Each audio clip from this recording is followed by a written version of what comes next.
Okay, so today's lesson we're going to look at linear regression or the linear regression line. So that is when we've had the scatter plot. So this is what we've been doing so far. So the scatter plot has involved two numerical data. So we have the explanatory variable, which, we've used in an example. We might have said height, everyone's height, that's a numerical data. And then we've had the response variable, which our example has often been weight. And then we've created a scatter plot with all the dots. And when we've looked at the R value, which has told us what the strength of the relationship between these two. Now, we say it's linear because we believe that it looks like it's following a straight line pattern. So the dots are all around the straight line pattern. So that line there that I've put in there, that is the linear regression line, okay? And it's calculated, the way they calculate it is they use, how they're making sort of like a line of best fit. So they use all these little residuals and they calculate the best line, they try to balance it all out. So they balance it all out and get the best line of fit in between those dots. That's why we really shouldn't use the linear regression line if we have a outlier out here. Because if we had an outlier, so a dot, say you had all your dots around here and then you had this one, because the calculator calculates the line of best fit for you, the linear regression line, it drags it down here, yeah? And it will also change the strength to weaken it, yeah? And if we did that, that's not a true indication, is it? Because we know this might have been the little skinny giraffe that is a one-off, the freak of nature that we never see, yeah? So we only use, so just be careful next year, you'll get tested on that. Is it appropriate to use the linear regression? It is, as long as we don't have one of those little outliers out there. They still may ask you to do it and find it, but then they'll say, why is it not appropriate? And you'll go, because we can see an outlier there. All right, so we're doing all this. So now we're going to look at how we get this line, this linear regression line. So in your notes there, you actually have, this is highlighted in yellow a little bit. So the linear regression line is actually a straight line. So we're used to seeing this, aren't we? The y equals mx plus c, okay? We write it differently here. We use the different letters. We actually use so we use A and we use B. So if you have a look for us, the B is like your gradient, your M, and your A is like your y-intercept, okay? So, and the rest is, and we have the rest in your notes is yellow there, I think. So when we go to write this equation out, we're not going to write y. We're going to write what the response variable actually is. So when we go to calculate it, we'll see response variable equals, then we'll find a number for A, and then we'll also find a number for B, and then we'll say times the explanatory variable, whatever it is. So over here, on your example, you would have a formula that might say weight equals, it might be, 20 plus, 5 times height. Yeah? So it'll look like that. So these would have been the values you found. I just made that up. So don't know what it is. So the y, you're going to write the response variable. The x up here will be the explanatory variable. And as we said, then A is the y-intercept and B is the slope or the gradient of the line. All right, so if you have a look here, so the least squares regression line, this is all what I just said here, is a line that minimizes the sum of the squares of the residuals. So you know how I set up here those little distances? Like a distance between a dot and the line is called a residual. So the calculator will do all that and work it out for you.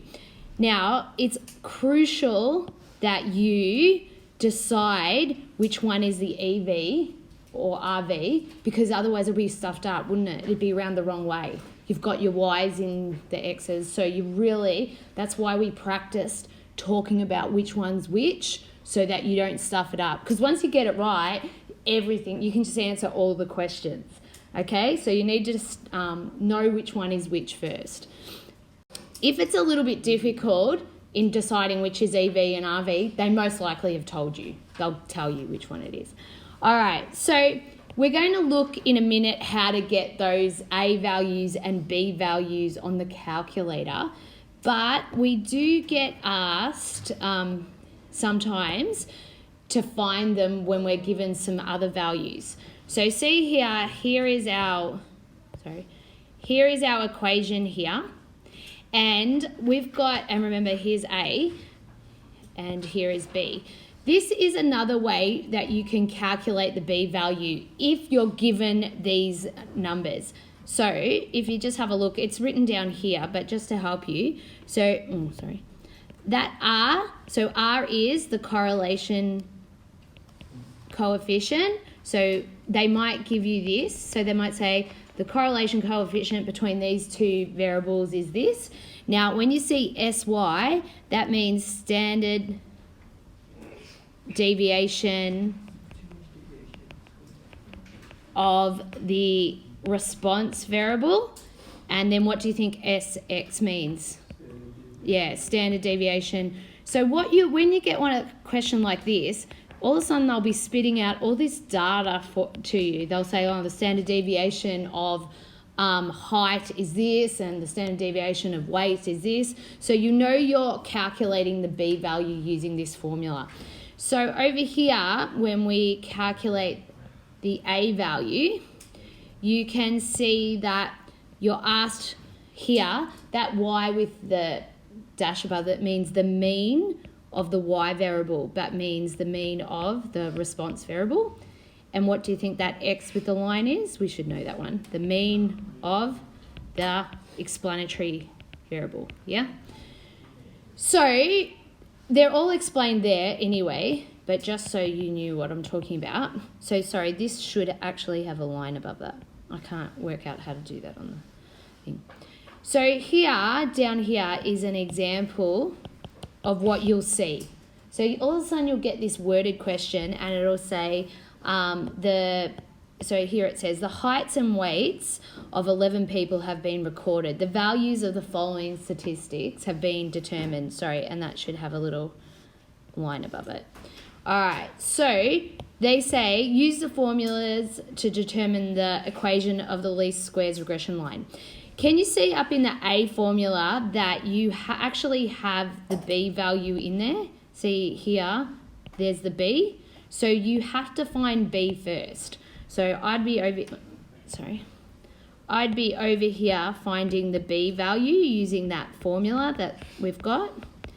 So I'll say R, which they've told me there, is 0.8502 times SY, which they told me was 7.5943, all over S of it, standard deviation of the explanatory, and then we'll get a value. I'll do it in a little minute. Oh no, we pause it and okay, so when we calculate that, it comes to, I'm just going to round it to 2 decimal places, so it's 0.87. Okay, so then I'm going to use the A formula to work out A. So A is the mean of Y, which they're saying is 65.45, minus the B value, which I said is 0.87, times the mean of X, which they told me is 173.2727, and we'll get a value for that, which is just roughly, I'm just going to say 84.8. So then you could go and write the equation. Now, they've said that the height is X and the weight is Y. So I'll write weight equals the A value, which is, we're saying, negative 84.8, plus the B value, which is 0.87, times the height, because that's what X is. So can you see there, I have put in this is the Y, that's the A, that's the B, and that's the X. So we've found the formula for that. All right, so that you'll get those questions, you'll get all this exactly like that, where they start wording out a lot of data, and that's the only way you can do it. Otherwise, we will be doing the equation using our calculators and using the list of data that we've got. So we might go and do this one on our calculator now. So if you have a look, it says the following data shows per capita income and the carbon dioxide emissions of 11 countries. So construct a scatter plot to display these data with income as the explanatory variable. So can you see there, they helped you out and they told you that's X and that's Y. So let's go pop them in our lists. I'm going to pause this. Okay, so I'm going to show you, after you've put your list, you've done your list, the way you can get the A and B value, as well as, and the R and R squared, yeah? This is how we're going to, this is what we did. We pressed menu, and then we went, what was it? 1, I think? No, menu, 4, stats, 1, stat calculation, and then we went, just going to pause. Okay, 4, then we went linear regression, and we want the A plus BX. And then when the X list, when we're asked for the X list, we made sure we put the income, and then when we were asked for the Y list, we put carbon dioxide or whatever. And then you'll see, you get a list of all your values. So you'll be able to see A, you'll be able to see B and R squared. Now, this is where they might start asking you for significant figures. So I'm going to say round the A and B values to 2 significant figures. So if you have a look here, our A value was, I'll write it down, was 1.38945. I'll just write that there. And B value, they said, was 0.41650 or whatever. So if I ask you to write the equation, the linear regression equation, to 2 significant figures, what you're going to do is, remember we've got to write the variable names. So I might write CO2 in tons, put the units, equals. Now, what would this one be in 2 significant figures? Start counting. 1, 2. Do we round that up then? Yeah. So it would be 1.4 plus. Now, what would this one be? That would be 1, 2. So look at that one. So what would that one become? 0.42. Yes. That's 2 significant figures times, we might say income in thousands. That's fine, like that. So there's the equation done to 2 significant figures. If you have created your scatter plot, which they showed you how to do here, so you go to a data stats page, then remember you click income for that list, click on that one. You can get the regression line by doing, when you're on this page, by going menu, analyze, regression, and show. So you can get it up there, but you've got to be careful.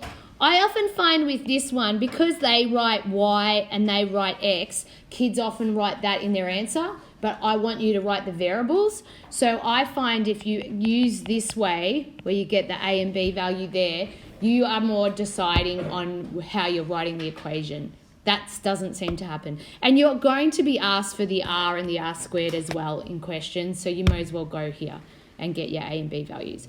But if you want, there's the other option there. All right, so now we can then use this equation. So we now have an equation, so we've got an equation for our line. We can make predictions. So if you go back,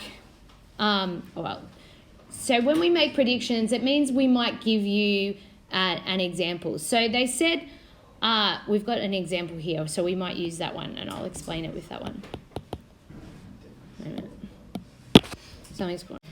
So we are going to use our equation. So here in this example here, they've said that there's life expectancy in years and birth rates per 1,000 people in 10 countries. So here you actually they gave you a list of the data. So you can see here is the birth rate per 1,000 for the 11 countries. Sorry, that was a bit divided. And then here's the life expectancy. So they did all what we did before. They put the lists in and they got this equation. So there was my A value and there was my B value. Okay, so now once you've got that equation, they might ask you to make predictions. So if you have a look here, they're asking you to, what is the life expectancy of a country with a birth rate of 70? So you can see the birth rate was here, the X value. So they've popped that into the formula and they've found it and they said, all right, the life expectancy of someone is, I think that was incorrectly answered there. I think it's 46 years. And then, oh, sorry, it was up here. Yep. That's a birth rate of 70 per 1,000. So you look at that. So you make predictions. Now you need to decide whether it's an interpolation or an extrapolation. Interpolation means you are predicting within your range. So if you look, see how, if I look in here, just going to rub that bit off. Come on. If I look here, the smallest birth rate that we have in there is, 26, is it? I think. Yeah. And the largest one we have is, I think, 43. Okay. So if you're asked to predict any number between 26 and 43, so anywhere between there and there, that's called interpolation, because you're predicting between things that you have studied or you've seen data for. If you predict outside, so say for example, if you're asked to predict something out this way or out this way, so lower than 26 or higher, that's called extrapolation. And we need to know that. So when we ask you, they might ask you to, predict it, and they'll ask you whether it's extrapolation or interpolation, because for a company or someone who's wanting to get a report back on the stats, that's important to know, because things might dramatically change once you go over the 43 or something. So you have to be aware of that. So what we're saying is we only really tested between this sort of area. So we can predict what it might be, but we can't be accurate. We can't be 100% sure really what's going on, because that's not where we've looked at. So you explain that by saying inter. So you can see up here, they'll say predicting outside the range is called extrapolation, and see, it's not reliable. The prediction is, it's not no. So you really say, we should say, if they ask you, what do you think about that one? You say, this is non-reliable. But if you predict within the range, it's interpolation and it is a reliable result. So that one is reliable. Okay, so I'm gonna let you go off. So you're gonna do exercise 7F and 7G, and you've got until Thursday.